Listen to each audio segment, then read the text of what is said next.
Well, good morning, good afternoon, good evening, wherever you are in the world. Welcome to the Influential You podcast. My name is Josh D'Amigo, and I'm an Influential You consultant, senior program faculty member, and your host for this podcast. At Influential You, we teach you how to launch, grow, and scale your business and amplify your influence. Since 2009, we've helped thousands of business owners, executives, and entrepreneurs become more influential, more rewarded, and more you. Over the last 10 years of this podcast, we have built a collection of stories from individuals who found satisfaction through our advanced education and shared their stories through their interviews. This season, we're revisiting some of these classic tales. We're sharing original episodes of the Influential You podcast hosted by our CEO and co-founder, John Patterson. Today, we'll revisit our first interview with Influential You client, Shonit Jagmohan. Released in October of 2016, this episode features John's interview with Shonit, where he shares what he learned through our studies on how to respect his own offer. Now, my big takeaway is that this is a vital lesson for entrepreneurs and employees to learn, because in John Patterson's trainings with me, he's taught me that we often train others how to treat us. And if you're not respecting what you do or your own value, why would you expect anyone else to? During this episode, you'll hear references to influence ecology, the original name for our organization, which is another way of saying you are the company you keep. And that is still a big part of what we teach our clients and teams today. Enjoy this episode, and I look forward to seeing you on the other side. Good morning, good afternoon, good evening, wherever you are in the world. I'm your host, John Patterson, broadcasting from Ojai, California. This is the podcast for you, the ambitious professional who simply wants an advantage. Most of the people that listen to this, they don't want to settle for an ordinary life. They want real results, real satisfaction, not just at work, but in every area of life. Our featured interview is with Shonit Jagmohan, an optometrist living with his wife in Melbourne, Australia. As a health and business professional, there are a few reasons to pay careful attention to his journey. He offers an excellent case study in specialization, authority, and scarcity. In fact, he is now a fellow of the International Academy of Orthokeratology.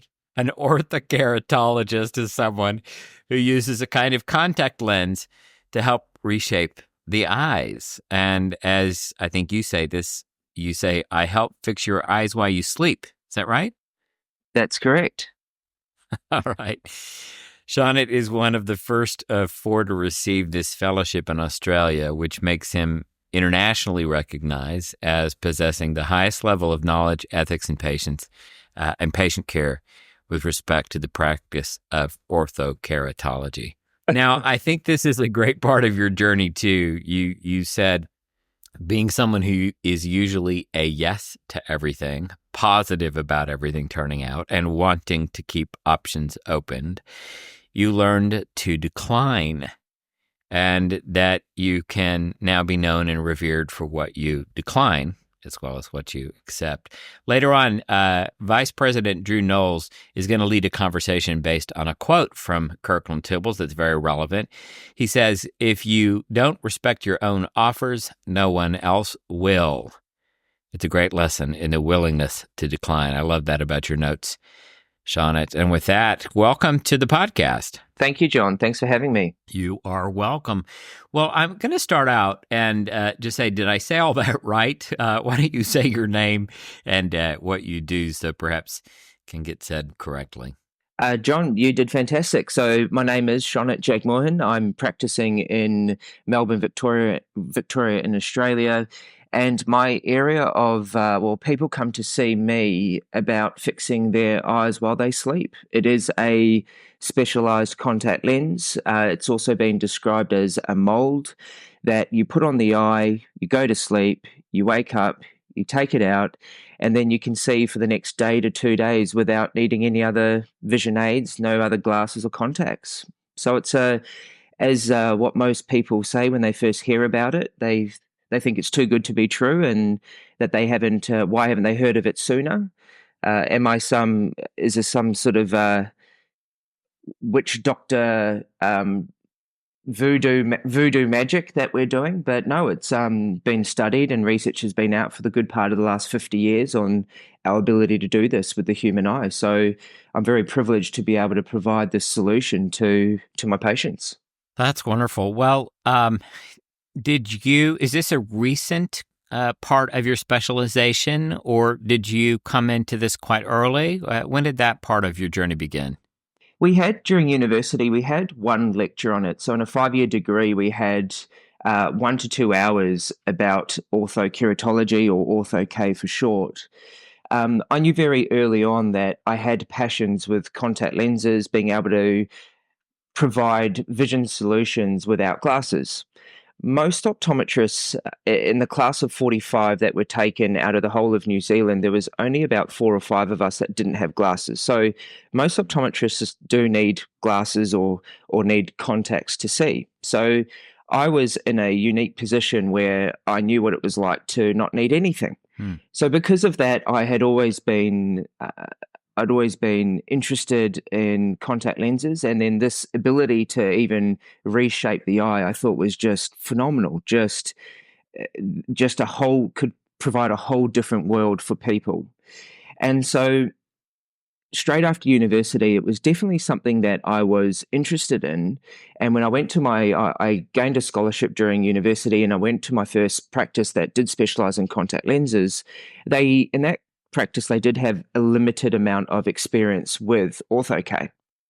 So I still increased my knowledge, my specialized knowledge. I did study. I was in contact with people who fitted ortho-K both in Australia and New Zealand. And it really was after my second year out from university, which was 6 years ago, that I made the active move to actually work in a practice that fitted ortho-K, so I could get my hands get stuck into it and get my hands onto it. That's really great. Well, one of the reasons I was eager to talk to you today is because of your specialization. We have many people who study with us, and they're small business owners or entrepreneurs or work in certain situations. And we teach a lot about specialization. We teach a lot about scarcity, focus, and the like. And the first time you ever introduced yourself on a webinar, I believe it was the membership webinar, I was kind of blown away because it was so specialized and it was such a distinct way to talk about what you do that it was unforgettable. Yes. I remember, Yeah. I fix people's eyes while they sleep. And as far as an invitation goes, we talk a lot about invitation and the kind of result that you want to produce with an invitation. Absolutely. It was a great invitation. All right. So I wanted to talk to you for quite a bit because you've been studying here since, when did you first start studying with influence ecology? It would be 2.5 to 3 years ago now. 2.5 years. So, so you've been studying with us for a while. I know you're doing very well now. The accolades that you've got are phenomenal. Congratulations to you on your fellowship. Thank you. It's really great. I want to kind of go all the way to the end of your journey where you are now and find out a little bit more about what this fellowship means, because Drew has said some things to me about it, and I want to make sure I understand what exactly does this mean and about you and what you've accomplished. Well, what this fellowship means is, as you noted earlier, is that it means that being a fellow of the International Academy of Orthokeratology shows that I have demonstrated the highest level of knowledge, ethics, and patient care with respect to the practice of fitting and getting results with ortho-K. It is a rigorous process where I sit written and oral exams, and I am sitting in with some of the top fitters, internationally renowned for fitting ortho-K. Part of a huge part of the reason for gaining your fellowship is definitely the authority in being able to say that I can do things and get the results at that level. But the other part of it too is to be able to be in a position to share and mentor other optometrists and practitioners, definitely in Australia and New Zealand, but globally. And that's really something that has driven me in my degree and my passions and my gaining my specialized knowledge, is that I really want more people fitting ortho-K. I don't want people having what you just, the response that you had then, John, is, wow, like, what is this? Well, I've never heard of it before. I would love for more practitioners to be able to provide ortho-K as an option for patients. So part of the fellowship means that I'm in a position where I can now be of a mentor to other practitioners who want to go down the track of being able to fit these lenses and provide the solution for other patients. So then what does this all mean to you as a business person? Because, obviously you're an ambitious person. You some of what you sent to me, you say I've always been an ambitious achiever and the like. But as a business professional, I know you're a health professional, and I know that you care greatly about people. You can hear that in how you talk and what matters to you. But as a business professional, taking care of yourself and your wife and your journey and your family and so forth, what does all of that mean to you as a business professional? Well, as a business professional and thinking about making sure that I am wanting to tend to taking care of myself, my family, and also my boss and the practice I'm at. It means that having this fellowship has highlighted the very, very unique amount of or level of specialized knowledge that I, as an individual, have. So my value has increased immensely. It means that I have been recognized at the highest level. And because of that, I can openly say and advertise that when you do come to me, you really are getting someone who really is at the top of their game when it comes to ortho-K. If you want the best, come to me. And what that means is that as a practice, it means that as a reciprocation, I can then authentically say, look, I can do that. I've been through the works.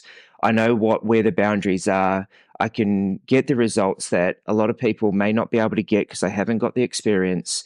And reciprocally, I can then ask for, being remunerated in terms of my value. I can ask for something. I can ask for remuneration that I'm really worth. Very good. So, if you think about talking to other professionals. One of the reasons that we're doing podcasts is we want people to be able to learn from you. And since you're somebody that likes to have people learn from you, what would you say to someone who's considering a specialization? Or what would you say to someone who is general? What are your lessons for them?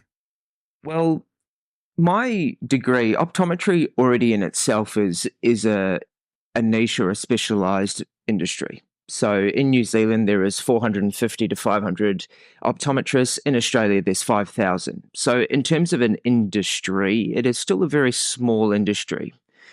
And I started studying influence psychology, and I felt very privileged and very lucky that I was studying with peers who were trying to find out their offer that they could specialize in an area of focus.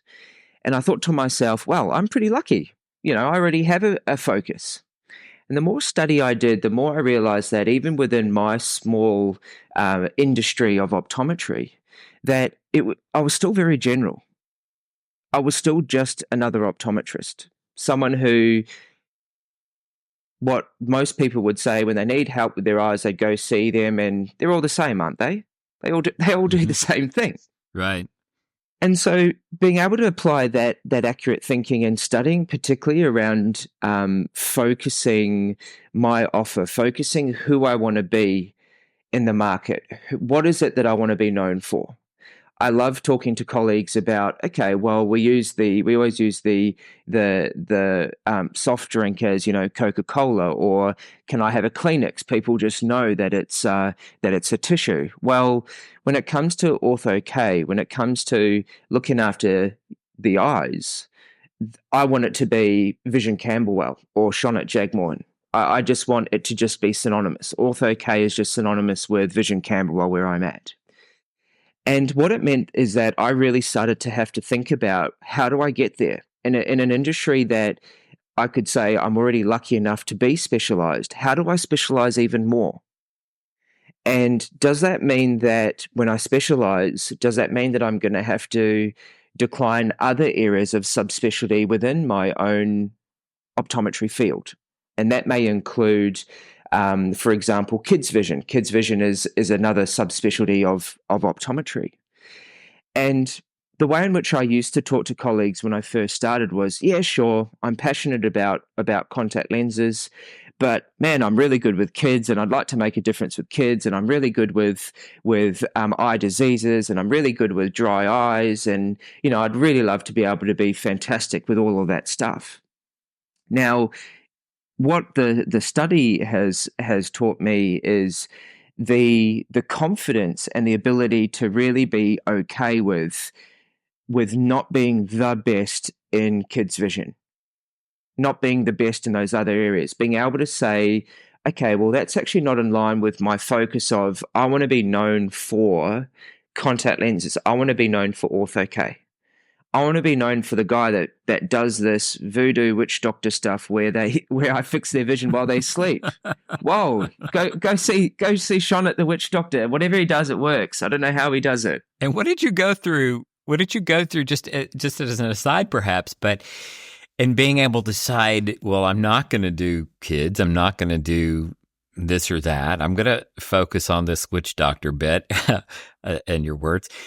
What did you go through in that deciding what you were not going to focus on? Well, first of all, John, I must say it was really hard, because at first I'd make a decision like, I am going to focus on this area, and there'd always be little thoughts and comments coming in the back of my mind. Oh, but what about this? Or maybe I could get away with that, or I could still possibly do this.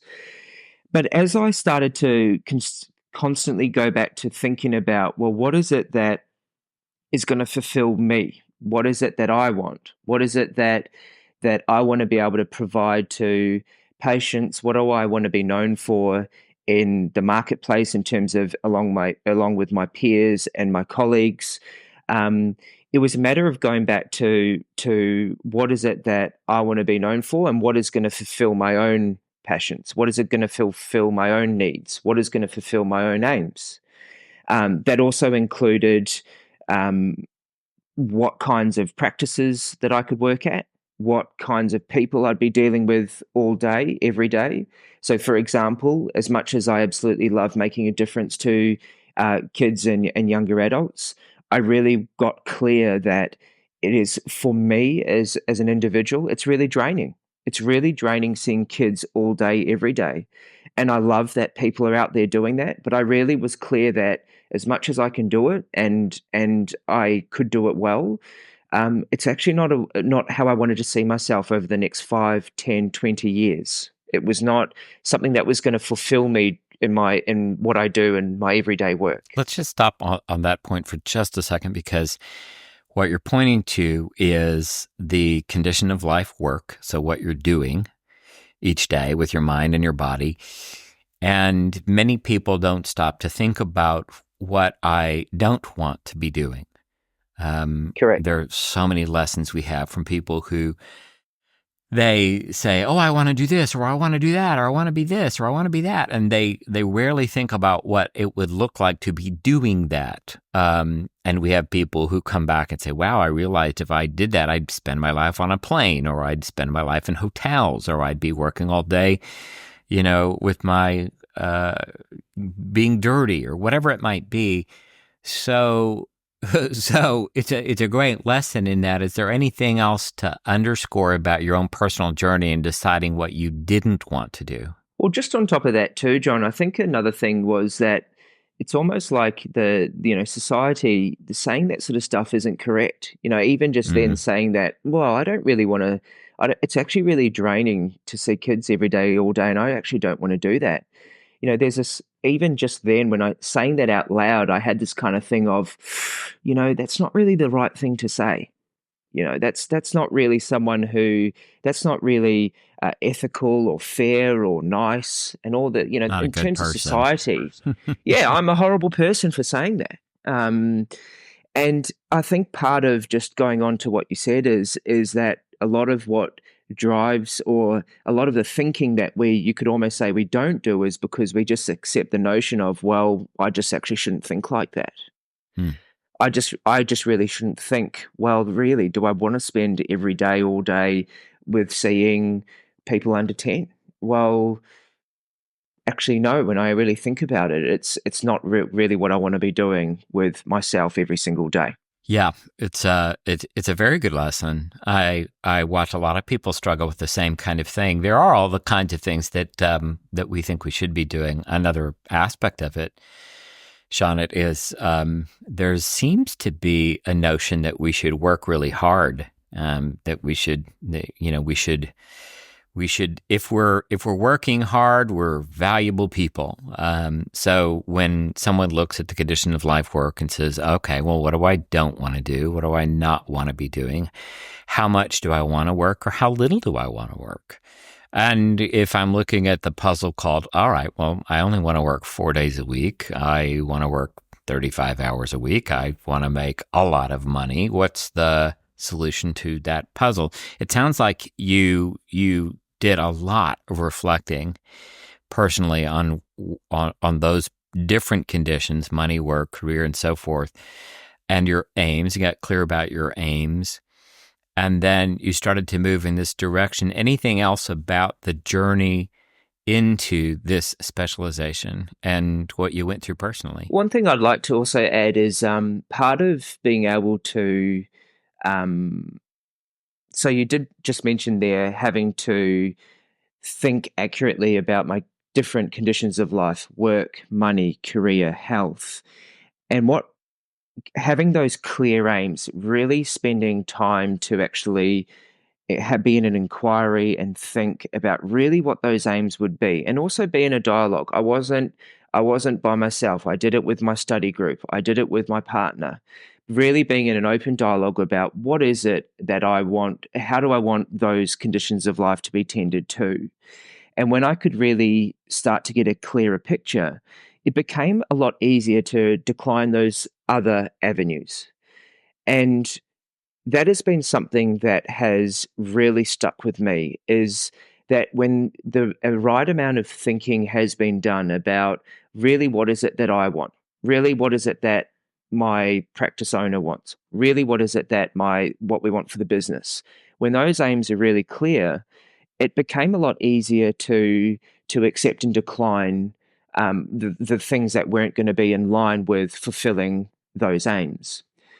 And what it meant for me, John, is that I was in a business in the Gold Coast, and I was with a practice owner who was highly ambitious and wanted to be the best at everything, and be the best at tending to ortho K, as well as macular health, as well as a few other things as well.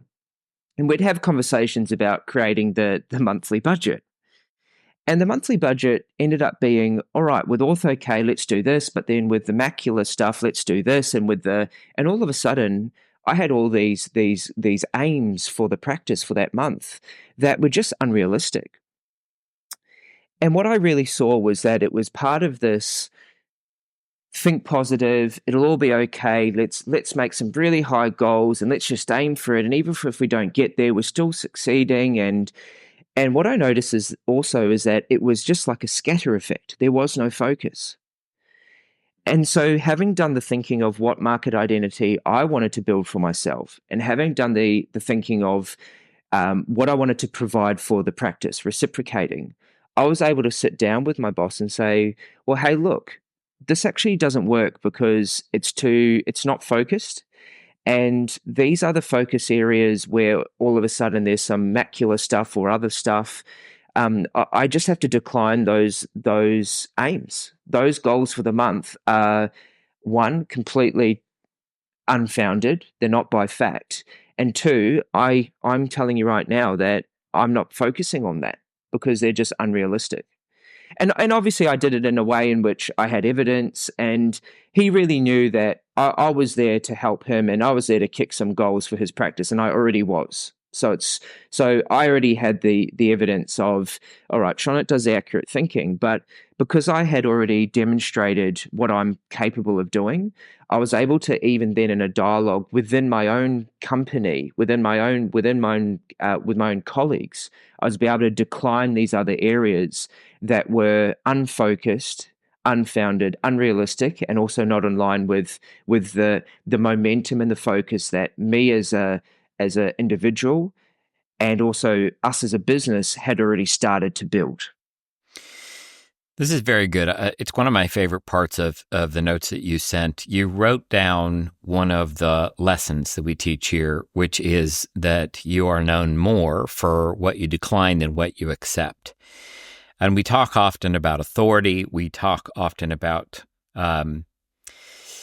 moving in a way that produces a kind of distance or scarcity, if you will. And so you've spoken directly to declining and the impact that this has on your identity, on the way in which you transact.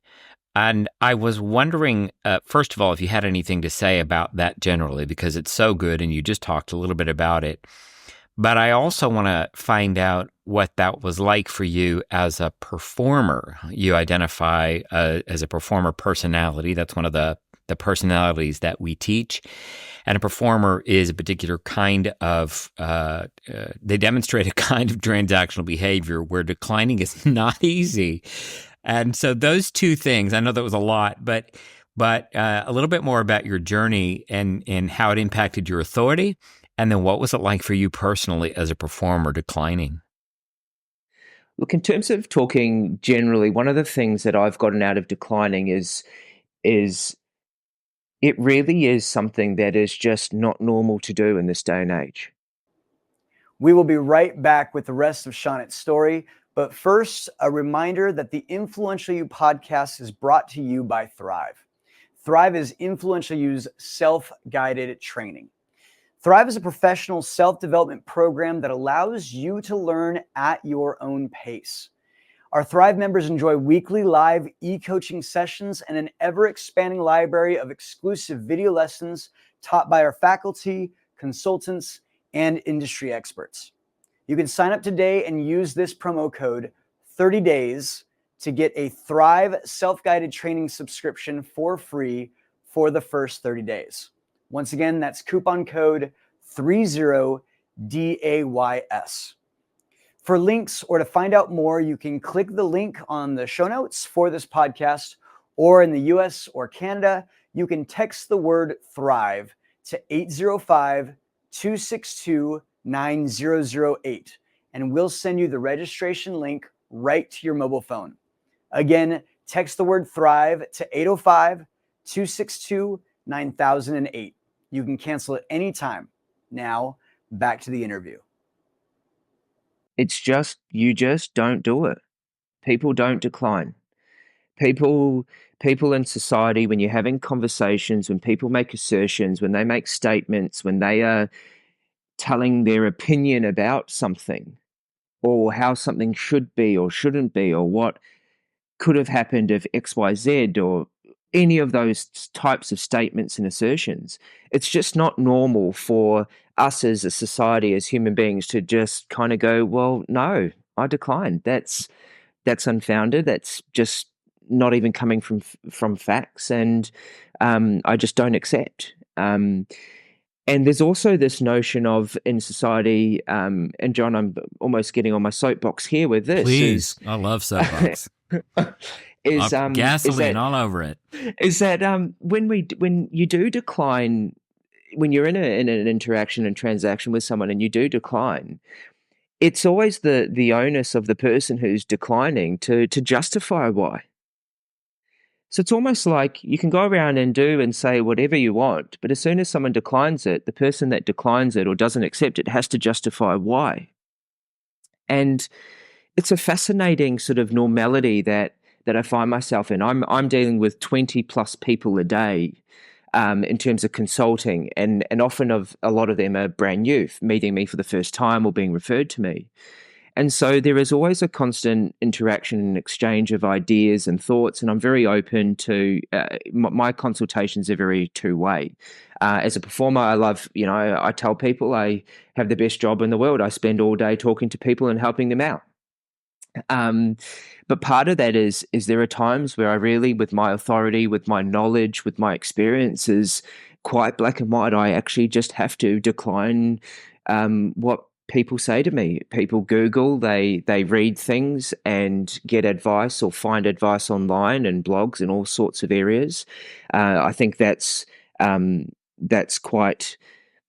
That's built a lot of fires in the medical industry in general, and I'm part of that, and I have to black and white decline. And it's fascinating watching how people respond to such a simple thing as, I'm sorry, actually, I don't accept. I've read the studies. I know what the research says, and I actually decline what you're asserting. And how do they often react when you do that? Do you know what, John? Most people don't. You can tell that they're a little bit taken aback. They're taken aback, I think, because of you could say the bluntness of it. Even if you do try and say it nicely, that just being so clear that you just do not accept or you decline what they've just said or what they've asserted, most people are taken aback, like they've been offended, like they've been wronged, like there's been a personal attack at them. Now, I would say it's in my consulting situation, it's very rarely turns into a huge event because by that stage, and having done the work that I've done, I've already built up my authority. I've already built up rapport and a relationship that they kind of get that there is a reason for why I'm saying what I'm saying. And I also make it very clear that if I decline and they don't accept my decline, that's okay as well. Because the thing is that I know what I'm talking about because I've done all the study and I'm constantly working more and more to make sure that I'm at the top of my game. All right, that's very good. So I said two things. As a performer, is there anything else about what you've dealt with in your experience of declining and your performer want to take care of the relationship? What has that part been like? Oh, John, it's been horrible. It's been absolutely horrible.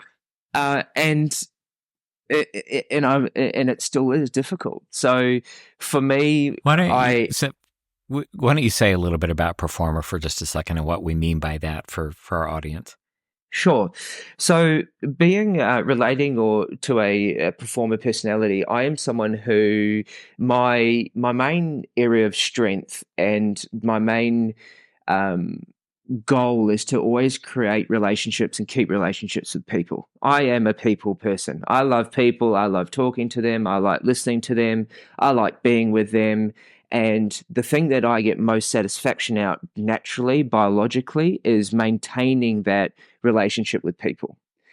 And what that means is that as a performer personality is that I am often very positive, very yes, very accepting. I don't confront, I don't decline, because confronting and declining does the opposite in relationships. People don't like it. People don't like confronting, declining. People don't like there being any tension. So being a performer personality, I naturally that stuff just does not occur. If there's a little bit of tension that comes in, I'm in there and smoothing that stuff out and making people love being with me and hanging out with me. We're all friends, all good. I'm here for you. Very well said. All right, good. Well, I'm a little bit, I want to go back to this thing about declining for just a moment let me say it this way. Sometimes I'm imagining that some people listening might wonder, well, why would it matter so much that you get good at declining? And you've addressed that a little bit, but given that we say you are known more for what you decline than what you accept, how come you're focused on and practicing declining? In line of talking about focusing and building specialized knowledge, focusing and building a market identity, being known as someone or known for something in the marketplace, I would assert that the only way you get there is declining all the other stuff that dilutes that. And I'd also assert that it's not a one-off thing. It's something that you are constantly doing all the time. We are always getting offers, invitations, requests that will dilute that focus of building that market identity, building that specialized knowledge. And the only way in which you can really powerfully build that is actually by declining the other stuff.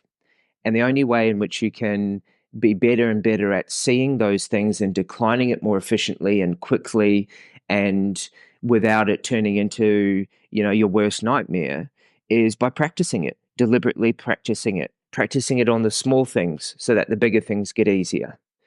And so continuing that deliberate practice. It's very well said. All right. I want to go back to your soapbox for just a moment because in the way that you said it, it may have gotten a little bit confusing for people because you talked about the onus being on the person who does the declining. So let's just make this very, very clear.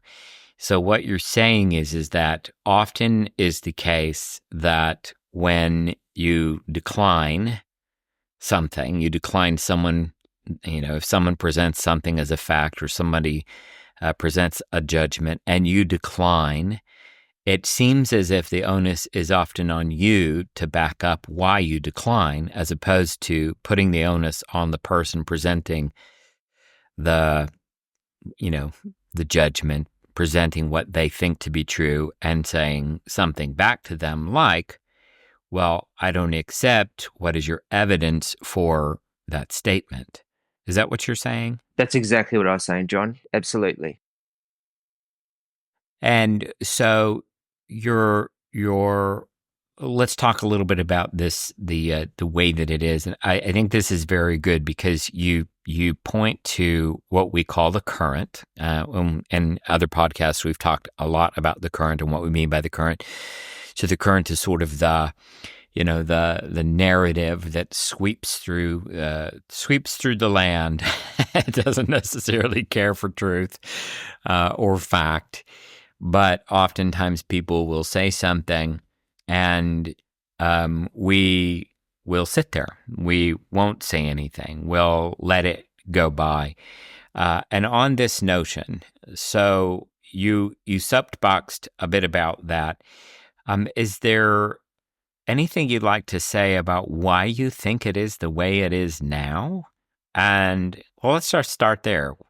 Why do you think it is the way it is now? Look, I would think for me, John, I think it's the fact that in the world we live in now, we are just absolutely bombarded with information. We've got information through how many different avenues. You've got it at the touch of your finger in regards to your mobile phone. And there is this naivete where people believe what they read, they believe what they see. They never qualify someone before accepting what they hear or what they read. There is this notion in the current in society where if it's said or if it's written down, it's true.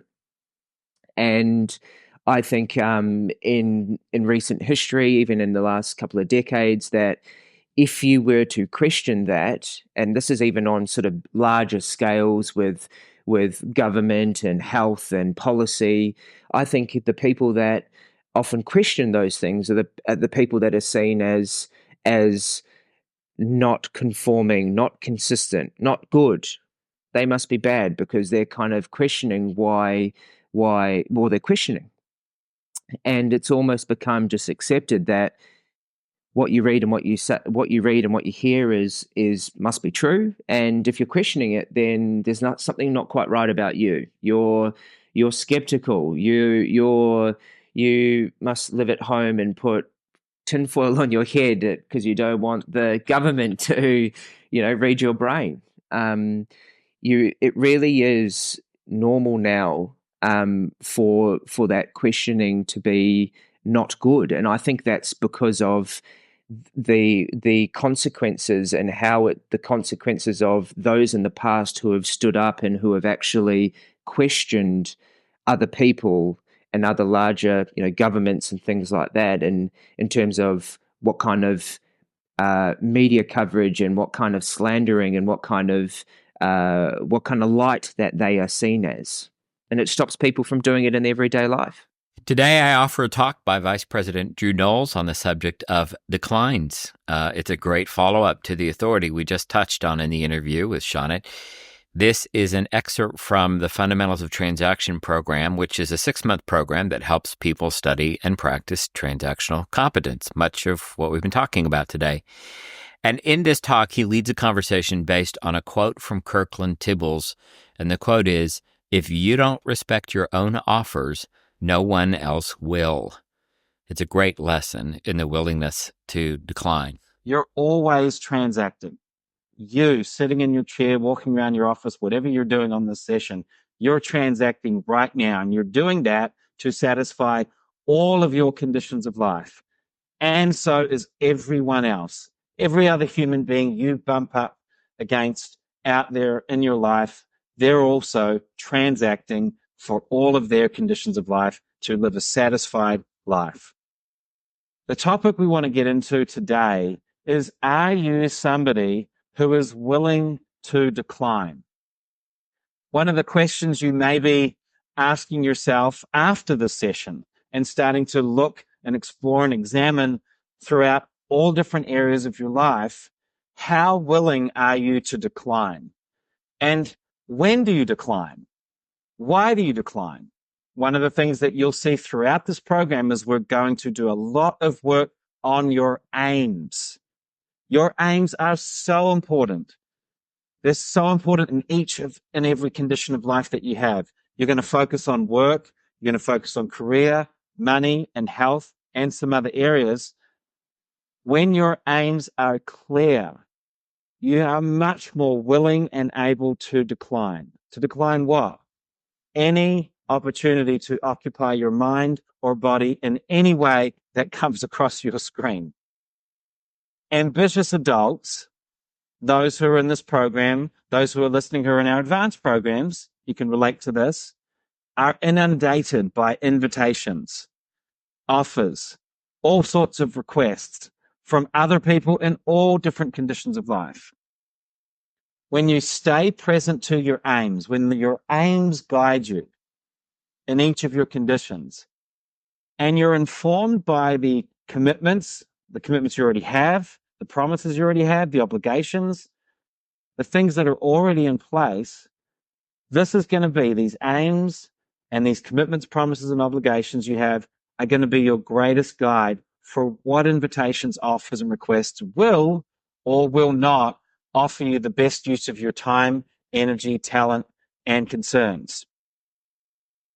And I was asked last week by somebody who's in a program that's a little bit later than yours, when they were starting to look at this condition of life, work. For those of you who've just started your program, to start to think about work, all you want to get your head around is it's everything. Work is every activity you occupy your mind, body with.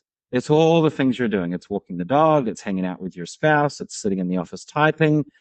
So when you're thinking about accurately using your mind body, you're talking about, how do I want to occupy myself? How do I want to use my mind body?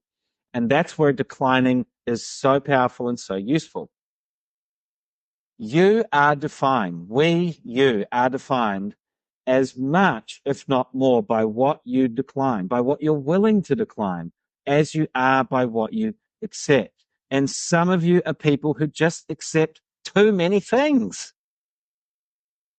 someone comes to you with a problem or an issue or something that you really probably shouldn't accept to occupy yourself with, and you do. Why? Because you're a nice person, or you don't have any other reason not to, or you don't actually know how to decline and leave the person completely respected.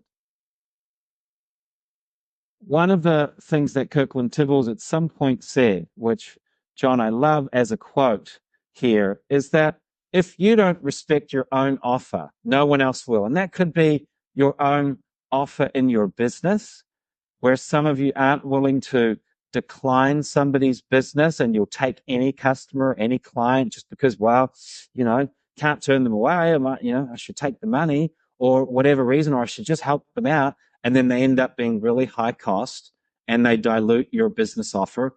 Or you could look at this like if you don't respect your own offer of help, if you don't respect the value of your help that you could offer in other conditions of life to people, then no one else will.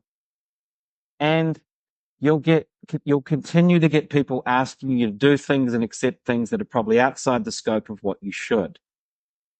That's why in the Fundamentals of Transaction program, we focus on these conditions of life: health, work, money, and career. And we start to get you oriented around taking care of the others. But those four threaten and strengthen everything else.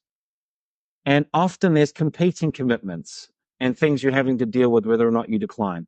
At study paper 7, you're going to start to get into what are your ethics around your aims for each of these conditions of life. And on the heels of this conversation about declining, as you start to get clearer about your ethics and you get your aims clear later in the program, you're going to find it much easier to decline. Now, what are we talking about declines? There are so many different kinds of declines and ways you decline. Most of them are obvious. One of the ones that's not as obvious, John, that I think often people at Influence Psychology, when they come and study with us, they've never really even considered it. I've got so many examples of this myself and with other advanced members. Do you accept people's declines? Well, you could accept someone's decline when they say no, or they say, I don't want to accept your offer, or no thanks. And you want to accept those declines from your invitations and offers and requests powerfully, in the proper moods and attitudes and respect that demonstrates your commitments and ethics. Those are the kinds of declines we're talking about that are expressed by others. It's very obvious. They said no. They responded in some way that had you see that they have said no at this time. But then there's the kind of declines that are demonstrated by others. I think there might even be, I'm not sure if there's any people on this session that at some point might have been when you were first looking to see whether or not you wanted to find out about influence psychology. If you didn't respond to me within approximately 7 days, especially if somebody who referred you had said, yes, they're open to talking to you and they've actually accepted an invitation to speak to you, and then I engage you, and then you ignore my email or my phone call and you don't respond within 7 days. I don't know if there's anyone here, but that's often people who come into influence psychology. That's what's happened at some point. And one way that I got your attention and also had you understand that you best respect my offer or my invitation is that I'm going to take it away if you don't respond or you ignore it or you just are indifferent. So sometimes people will demonstrate through their lack of action or their lack of response that they're actually declining your invitation, your offer, or your request. And a very powerful move you can make as a tactic, but also a way to demonstrate your own identity out there in the marketplace and the respect you have for it, is that you can accept their decline on their behalf. I see, say, Michael Dittman, say if we were in a transaction, and I know you practice this yourself, Michael, as one of our advanced members, I would, if I hadn't heard from you, simply say something like, Michael, I haven't heard from you. I'm not sure if you got my email. You did say you're interested in speaking to me, but because I haven't heard from you at this time, I'm going to take it that your lack of response is a no for now, and I'm going to go ahead and withdraw the invitation, and I won't contact you again about this particular thing. Thank you very much. If this is not the case, please let me know. Otherwise, best of luck with everything else, or some version of that. And when you're willing to do that, and you're willing to move that way, and you're actually willing yourself to put a timeline and a deadline on when you want a response, not cross my fingers, hope like anything that this prospect that that I'm trying to get into the pipeline so I can actually get in a conversation with them to offer them my service or my product. Hopefully they'll get back to me, and I'll wait. I'll wait for all these people that I've sent invitations and requests and offers, or want them to come to this particular event or this party or whatever it might be, business or social. I'm going to wait, and I'll hope that they get back to me. You'll probably find you're ineffective. You take a lot longer to move things forward with your sales or getting people to accept your invitations, your offers and requests. And people think that they've just got all the time they want to respond to you. So what we're trying to get you to organize yourself around here, is the best way to say it, is when people demonstrate a decline, when they're indifferent, they're not responding, and they're giving you no indication of when they will, you can move as an ambitious adult and accept their decline on their behalf. And there are lots of ways to do that. And when we open it up to questions, please feel free to ask, what are the different ways? How do you do that? What would it look like for me? So the next thing I want to talk about is declining judgments, assessments, and assertions. This is another kind of decline that I think, John, is, again, not obvious for people. And we have this thing we talk about in influence psychology called the current. The current is the sea of narratives or opinions or views, is one way you could think about it, that we're swimming in the marketplace in any different discourse or industry or segment of the market or social group or ecology. There are narratives that dominate at different times, and we're mostly swept up in those narratives. When people make certain judgments about things or assessments or assertions, and we don't stop and think, do I accept the judgment that person that just made about me? Do I accept the assessment they just made? Do I accept the assertion they just made? I'm not sure if I do, but I'm just going to sit here and say nothing because, I don't want to agitate the person by questioning or challenging it. Well, when you say nothing, it is not the same thing as declining. It's not the same thing. You can sit there in your head, even shaking your head, and having a little dialogue with yourself about that you don't accept what they've said, but you've just gone along with it. And in a way, you've let it go, and therefore, by default, accepted it and let that particular narrative or conversation keep going and keep playing out. Authority is built on what you decline. You want to remember, as we said earlier, we're defined as much, if not more, by what we decline as we are by what we accept. If you'd like to know more about us, go to influentialyou.global and explore our courses, consulting, and conferences. We offer a 4-year curriculum for those seeking an advanced experience. However, if you're brand new to Influential You, I recommend that you start with Thrive, our self-guided training. Thrive is a self-guided program that lets you learn at your own pace. Our Thrive members enjoy weekly live e-coaching sessions and an ever-expanding library of exclusive video lessons with our faculty, thought leaders, and industry experts.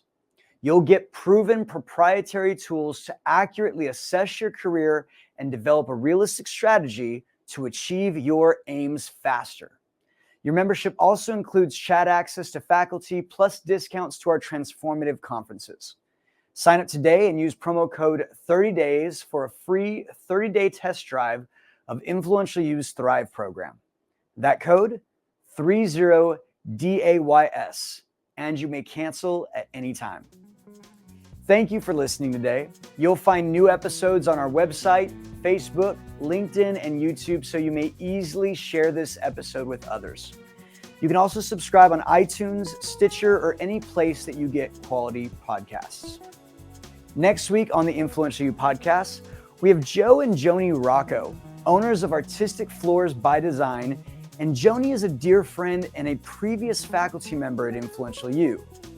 In their episode, they'll talk about competing on value and not price. You'll have to tune in to find out more about that. Now, you may check out our show notes for links to connect with our guests, plus links to websites, books, or special downloads we talked about on today's episode. This season's podcasts were made possible by the Influential You staff, faculty, and our members all around the world, with a special thanks to our executive producer, Tyson Crandall, Joey Anderley, thank you, Joey, our in-studio producer, with contributions from John Patterson, Michael Teehee, Daryl Anderley, Paul West, and Liz Smiley, and a special thanks to our guest, Shonit Jagmohan. The Influential You podcast is produced in Ventura, California, and this episode was originally recorded in October of 2016. The podcast theme is by Chris Standring, entitled Fast Train to Everywhere, and if you haven't yet offered a rating or review, I ask that you take a moment to go to iTunes or your podcast app and let us know what you think. This helps us more than you know. We'll see you next time on the Influential You podcast.